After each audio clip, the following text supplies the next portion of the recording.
Et on en vient à la délibération d'Axe 106 qui concerne une subvention au hasard ludique et à l'association MUCH.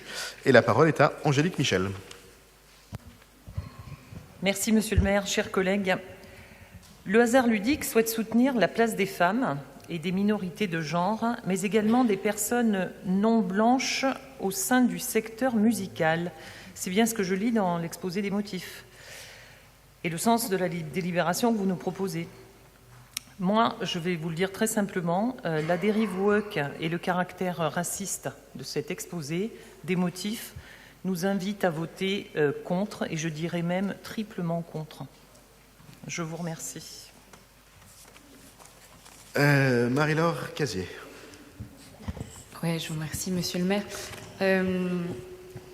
En fait, je vous invite à vous adresser à toutes les personnes de ces secteurs, Madame Michel. Enfin, c'est pas à nous qu'il faut tenir ce genre de discours, c'est malheureusement aux artistes qui sont sous-représentés, qui sont victimes de discrimination. Bon, il se trouve que moi, c'est un petit peu mon métier d'être artiste, donc c'est un secteur que je connais bien. Et en fait, aujourd'hui, quand on regarde des chiffres, donc faits par en fait, des associations qui œuvrent à l'égalité, alors notamment à l'égalité de genre au sein du secteur culturel, on s'aperçoit qu'il y a même plus de diversité au sein des artistes sur la scène classique. Par exemple, si on s'attache uniquement à la discipline qu'est la musique, eh bien, on a plus de diversité dans la musique classique que sur les scènes de musique actuelle. Voilà, c'est quand même un gros problème. Et c'est pas du tout... woke, moi, je sais pas trop ce que c'est. J'entends les définitions qui sont données dans les médias. Moi, personnellement... je crois qu'il y a un responsable politique qui a dit que c'était un plat de nouilles. Je crois que c'est ça. Pour moi, c'est à peu près ça, le wokisme. Voilà, je ne sais pas. En revanche, ce que je sais, et c'est assez concret, parce qu'on a un travail d'association qui est très fourni sur le sujet, on a des chiffres qui montrent que les discriminations, elles sont encore au quotidien, elles sont encore vécues dans tous les secteurs d'activité, et notamment dans la culture. Et moi, je pense que le hasard ludique, conscient de cette réalité objective, qu'il ne s'agit pas de ressenti, comme vous souhaiteriez en tout cas comme vous souhaitez le décrire. Il ne s'agit pas de ressenti, il s'agit de discriminations qui sont chiffrées, qui sont démontrées, qui sont objectives. Voilà, donc moi je salue cette initiative du hasard ludique, cette volonté pour que la société soit toujours plus égalitaire. Voilà, je pense qu'on peut tous et toutes le saluer parce que en fait c'est un objectif tout simplement républicain. Voilà, je vous remercie. Merci beaucoup. Moi, je ne propose pas qu'on ait un long débat sur cette question, peut-être rajouter 2 éléments, parce que c'est la 2e année que la place du hasard ludique est mise en cause, et ma foi, c'est la liberté de chacun de s'exprimer. Peut-être juste redire des choses qui m'apparaissent quand même absolument basiques. D'abord, proposer de soutenir quelqu'un, c'est pas empêcher d'autres de faire autrement. Et donc, ce qu'il est proposé de faire ne retire à personne le droit de programmer qui il veut, où il veut. On n'est pas obligé de soutenir toutes les programmations. On fait des choix de ce qu'on soutient, premier élément.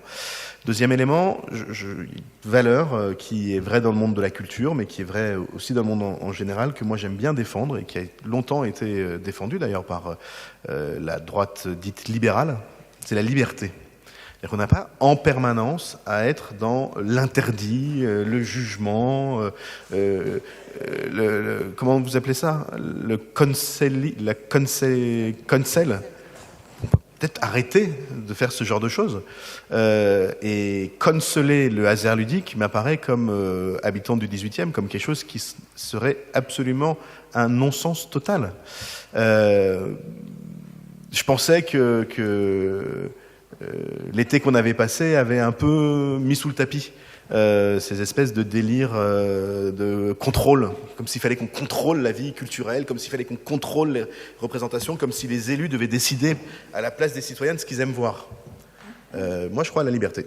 Et comme je crois à la liberté, je vais voter cette délibération que je vais mettre aux voix. Qui est pour ?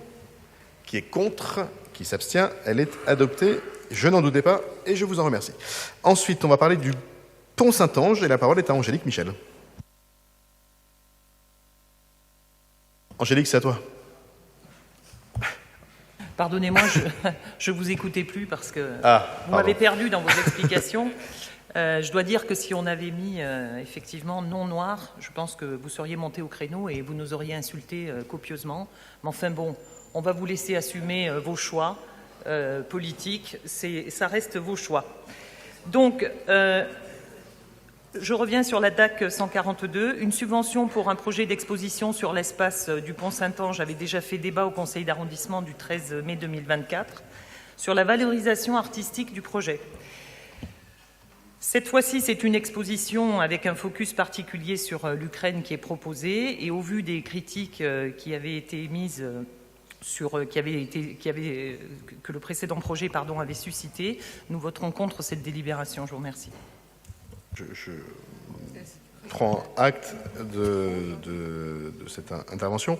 Je rappelle qu'un tweet ou 2 tweets, ce ne sont pas des critiques massives, que les expositions sur le pont Saint-Ange, puisqu'on en parlait, sont des expositions qui, et c'est assez rare sur l'espace public, mettent massivement en valeur des photographes, et notamment des photographes féminines, qui font un travail artistique tout à fait de qualité. Après, chacun peut juger de la qualité artistique, entre ce qui est beau et ce qui est laid. Je nous invite les uns et les autres à pas forcément rentrer complètement dans ce débat.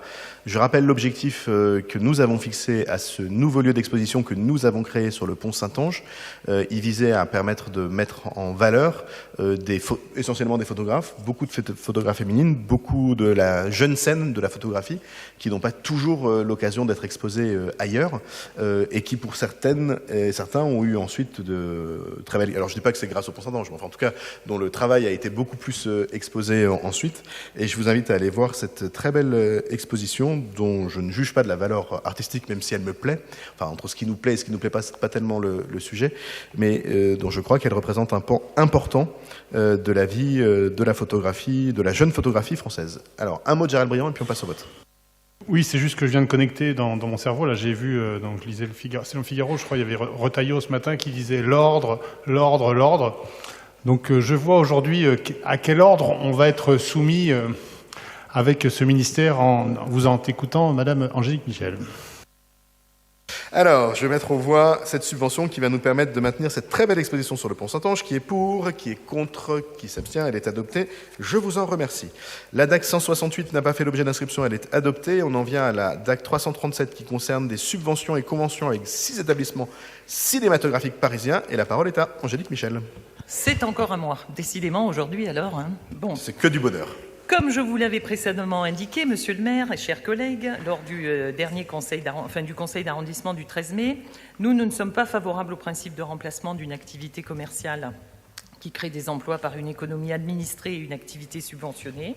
S'agissant ici de l'entreprise Ciné, on voit bien que les subventions continuent d'affluer, ce qui nous laisse fortement à penser que le modèle économique de la structure ne tardera pas à se révéler défaillant. Et c'est la raison pour laquelle nous nous abstiendrons de cette délibération. Je vous remercie. Merci beaucoup. Je prends acte de cette position constante. Je vais donc répéter en quelques mots quelle est la nôtre. D'abord, une petite différence entre l'économie du cinéma et l'économie administrée. Il y a assez peu de cinéma, en tout cas pas de cinéma indépendant, et c'est peut-être triste d'ailleurs, mais qui se passe de subventions publiques. Et d'ailleurs, la maire du 5e arrondissement, qui je crois fait partie de votre courant politique, a salué, et elle a bien eu raison, l'argent public qui a été mis... Ah non, c'est plus vous. C'est pas grave. Bon, enfin, sa collègue, en tout cas... C'est un peu compliqué. C'est un peu compliqué. À saluer l'argent public qui a été, à juste raison, accordé à la Clé, qui est un beau cinéma du 5e. Deuxième élément que je voulais redire, c'est l'entière confiance que j'ai pour ma part dans l'équipe du Ciné, qui est un tiers-lieu qui va non seulement comporter deux d'ailleurs salles de cinéma, mais aussi une programmation autour de l'alimentation durable et de l'emploi et de la formation. Et donc l'activité cinématographique qui peut-être ne sera pas la plus rentable de l'ensemble de l'opération, n'est pas le seul élément de l'équilibre financier de l'activité du ciné. Dernier élément, je voulais vous dire la grande fierté que j'ai à ce que, notamment dans le 18e, on puisse soutenir aussi fortement et aider ou contribuer à structurer aussi professionnellement des activités dont l'origine, c'est les habitants du quartier. Et ce qui est à l'origine du ciné, c'est la confiance que j'apporte avec toute mon équipe au collectif, à la Sierrapod, au collectif d'habitants de la Porte Montmartre qui certes n'ont pas, peut-être, j'en sais rien d'ailleurs, mais pour beaucoup n'ont pas fait les grandes écoles, ou peut-être ils n'ont pas tous eu un parcours classique, mais qui ont su monter un projet et un modèle économique qui apparaît solide, notamment aux banquiers. Je ne sais pas s'il y a beaucoup de territoires en France où on peut, quand on est un habitant d'un quartier populaire, avoir l'ambition de créer un nouveau lieu culturel et être soutenu pour le faire. C'est un peu le cas du hasard ludique aussi. À l'époque, on nous disait, mais le hasard ludique, quand même, 3 jeunes de la porte de Saint-Ouen qui montent ce truc, qui empruntent des millions d'euros. Est-ce que vraiment ils vont y arriver? Est-ce qu'on n'aurait pas plutôt intérêt à faire, à donner les clés de la gare de Saint-Ouen à des professionnels qui auraient déjà fait leurs preuves? Mais je crois que c'est aussi le rôle d'une mairie, d'être un espace qui permette la réalisation des projets, même quand ils sont peut-être un peu fous, des habitantes et des habitants. Et je suis pas Madame Irma, donc j'en sais rien, mais je pense que ça va vraiment marcher. Parce que leur public, et donc leur potentiel clientèle, ils la connaissent très bien. Et puis par ailleurs, comme on n'a quasiment pas de cinéma dans le 18e, il n'y a pas tellement de raisons que ça marche pas et qu'ils n'arrivent pas à remplir leur salle. Ils sont quand même arrivés à convaincre des partenaires solides, et pas que par Habitat, mais des partenaires solides. Et donc moi je pense que finalement, soutenir une structure locale pour un projet assez incroyable autour du cinéma, ou accueillir dans des locaux de Paris Habitat un Xème supermarché, finalement je pense qu'on a raison de tenter. Puis au pire, si ça marchait pas, au moins on aurait essayé, mais moi je crois que ça va marcher. Et donc je vais vous proposer de voter la DAC 337. Oui, un mot, Pierre-Yvain.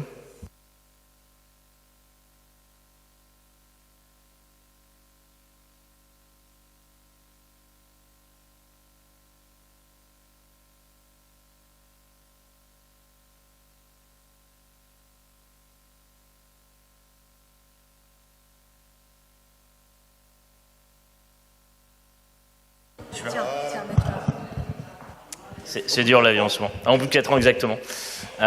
Non, très rapidement sur le ciné, je vais éloigner le micro parce que ça va tout. Sur le ciné, c'est un énorme travail qui est mené par les associations quand même depuis plusieurs années.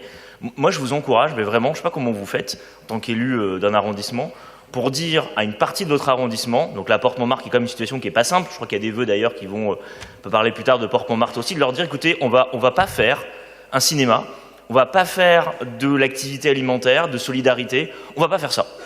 Je sais pas comment vraiment vous débarquez à la Porte Montmartre, vous expliquez vraiment aux habitants en tant qu'élus de ce territoire-là qu'on va pas leur mettre un équipement culturel et qu'on va pas leur mettre un équipement qui leur sert à mieux se nourrir. Moi je trouve ça très fort. Donc je vous encourage à y aller et à leur dire que vous ne financerez pas un cinéma et un lieu où on va bien manger. Courage. D'autant qu'ils l'ont fait eux-mêmes. Mario Gonzalez.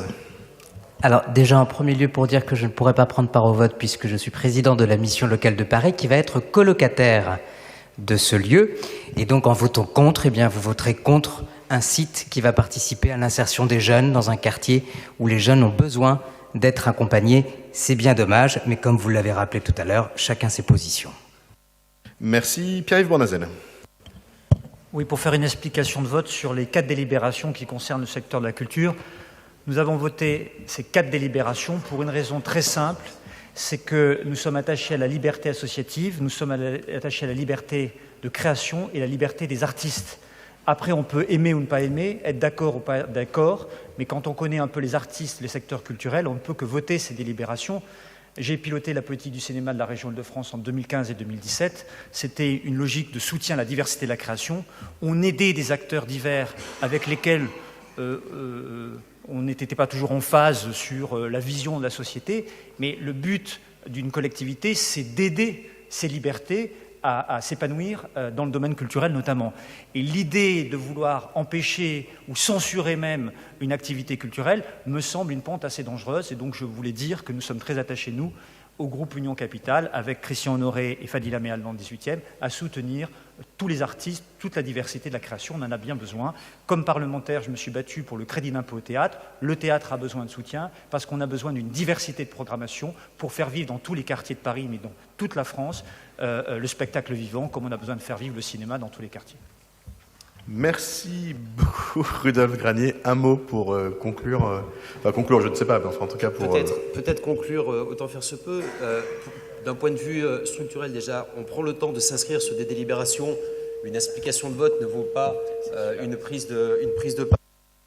En réaction à ce que nous faisons comme travail, c'est-à-dire prendre le temps de lire les délibérations et vivre dans le 18e arrondissement, simplement deux choses. Organiser des marchés racialistes n'est pas une activité culturelle, et faire une exposition de petites filles en niqab n'est pas une activité culturelle. On n'a pas le droit de trouver ça beau ou pas beau, une petite fille en niqab. C'est pas autorisé d'être beau ou pas beau. Rassurez-moi, vous qui êtes des gens de gauche, dites-moi la bonne pensée en la matière. C'est beau ou pas beau une petite fille en niqab? Non, c'est pas une précision, monsieur. C'était l'exposition. Non, c'était l'exposition photographique qu'il y avait au Pont-Saint-Ange la dernière fois. Vous le savez pertinemment. Monsieur le maire le réduit à 1 ou 2 tweets. Mais c'était le cas. Donc si vous avez un avis sur une petite fille en niqab et que vous avez le droit de trouver beau ou pas beau, je suis déjà intervenu, vous avez le droit, vous êtes de gauche, je suis déjà intervenu en matière de liberté de la femme, en matière d'expression artistique, en la matière, moi je n'ai pas trouvé ça beau ou pas beau. Vous avez mon avis là-dessus? Non mais j'ai pas de précision, attendez. Monsieur Briand, soit vous vous inscrivez sur les délibérations et vous parlez, soit vous interjetez, mais à ce moment-là c'est plus un conseiller d'arrondissement, c'est autre chose. Voilà. Donc, vous savez très bien, quand Angélique Michel le dit à juste titre, que ces photos, ça ne paraît pas être la priorité de l'arrondissement quand vous allez les inaugurer et que vous tournez les doigts à des camps de migrants qui ensuite sont à Max-Dormois et que vous criez après la préfecture de police qui ne fait pas son boulot, vous inaugurez des photos et derrière vous avez des camps de migrants. Il suffisait de vous retourner pour voir le bordel que c'était. Vous ne le faites pas, vous préférez inaugurer des photos. Pont-Saint-Ange, vous le savez très bien, vous connaissez l'arrondissement. Donc encore une fois, et comme Angélique Michel a dit très précisément, on soutient la culture, il n'y a aucun problème, c'est la liberté, c'est beau, c'est pas... Une petite fille en niqab ou des marchés racialistes, ce n'est pas de la culture et ça n'a pas à être beau ou pas beau. Je vous remercie. Je pense que c'était bien que vous fassiez cette... Non, on va dire un par groupe, c'est le maximum. Alors, une mot très rapide, mais juste, on peut, je l'ai dit, y compris sur les JO, continuer à imaginer que faire de la politique, c'est alimenter en permanence les fantasmes les plus absurdes, en espérant que peut-être quelqu'un finisse par nous écouter. Ce qui, fort heureusement, n'est pas le cas des habitants de La Chapelle, qui, je pense, s'ils vous avaient entendu, auraient eu des commentaires sur votre intervention que je n'aurais pas. C'est pas ma façon de faire la politique. D'abord, c'est pas ma façon de raconter n'importe quoi en espérant créer du trouble ou faire naître une petite polémique. Et donc, je récuse absolument l'ensemble de ce que vous avez dit, qui ne correspond en aucune manière à la réalité ni du Pont-Saint-Ange, ni du hasard ludique. Mais comme j'ai déjà eu l'occasion de le faire plusieurs fois, je constate que ça ne sert à rien. Donc, j'invite toutes celles et tous ceux qui le souhaitent à aller par eux-mêmes constater que ce que vient de nous raconter Monsieur Granier n'avait ni queue ni tête. Mais c'est comme ça. Madame Méal, vraiment quelques mots et puis après on va avancer. Oui, mais je voulais quand même réagir parce que c'est une question lancinante sur la question des femmes. Alors, vous avez adossé à la question culturelle. Moi, je crois qu'il est très important aujourd'hui. Vous le savez, j'ai été présidente de la commission culture de Paris pendant 6 ans et je peux vous dire qu'on s'est beaucoup battu pour les cultures émergentes et notamment dans les quartiers populaires parce que, comme vous l'avez évoqué, la question de la discrimination est très prégnante. Je veux revenir aussi à vos propos sur les femmes en niqab. Vous savez, pour dénoncer une situation, il faut la montrer. Il n'est pas dit que de montrer des jeunes filles en niqab, c'est de faire du prosélytisme et de faire en sorte qu'elles soient exaltées. C'est aussi une façon, ça peut être une façon de dénoncer parce que vous ne pouvez pas combattre, masquer les difficultés que rencontrent les jeunes filles auprès des talibans. Et donc, moi, je ne veux pas rentrer plus avant par rapport à cette exposition, mais moi, ça ne me gêne pas que dans les revues, on montre des femmes en situation de grande difficulté, des jeunes filles et des enfants pratiquement. C'est le regard que vous portez sur leur situation qui font qu'elles sont émancipés ou au contraire opprimés. Et donc réduire simplement cette photo de jeune fille, c'est la réalité, monsieur, aux talibans, c'est la réalité en Afghanistan. Et donc on ne se cache pas derrière une posture complètement, je dirais, idéologique. En vérité, si vous voulez combattre, il faut combattre les yeux ouverts. Si, je suis tout à fait d'accord avec ça. Les expositions, surtout quand elles sont dans l'espace public, mais c'est vrai aussi dans l'espace privé, mais c'est d'abord un appel à l'intelligence. Et donc c'est une démarche artistique qui est réalisée. Et en l'occurrence, sur la mauvaise polémique que certains ont essayé de faire naître, parce qu'il faut toujours faire naître des polémiques, parce que c'est comme ça qu'on croit qu'on peut exister, l'appel qui était fait par le photographe était un appel à l'intelligence, et il a été tout à fait parfaitement reçu par celles et ceux qui l'ont regardé. Voilà pourquoi, comme beaucoup d'autres, cette petite polémique a fait pchit, parce qu'elle ne pouvait pas faire autre chose que pchit, parce qu'elle n'avait absolument aucun fondement, et d'ailleurs, à part vous, tout le monde l'a déjà oublié. Moi-même, d'ailleurs, je l'avais déjà oublié, ce qui ne va pas m'empêcher de dire aux habitants de la Porte-Montmartre qu'ils ont tout à fait le droit d'avoir leur projet soutenu par la ville, et donc de voter cette subvention. Et donc je mets aux voix la DAC 337, qui est pour, qui est contre, qui s'abstient. Elle est heureusement adoptée, et je vous en remercie.